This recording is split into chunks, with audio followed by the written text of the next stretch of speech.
এই গানটা শুনেছেন হয়তো। নোটোরিয়াস ক্রিমিনাল ভাঙ্গড়েতে এসে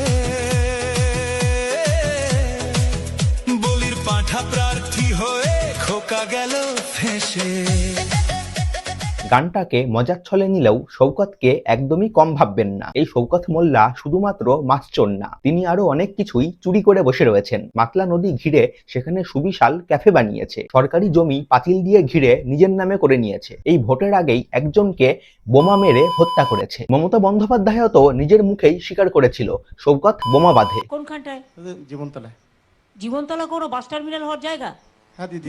মারপিট করিস আর বোম্বা দিস, ওখানে কোত্থেকে জীবনতলায় মারপিট বাস টার্মিনাল? তো যাই হোক, এই মালটা বাংলাদেশে পালানোর আগেই গতকাল এনআইএর টিম বর্ডার সীমান্ত থেকেই গ্রেফতার করে নিয়েছে। এবার ভালো মতন টনিক দেওয়ার পর আরো রহস্য সবার সামনে চলে আসবে, তো এই আনন্দেই আরো একবার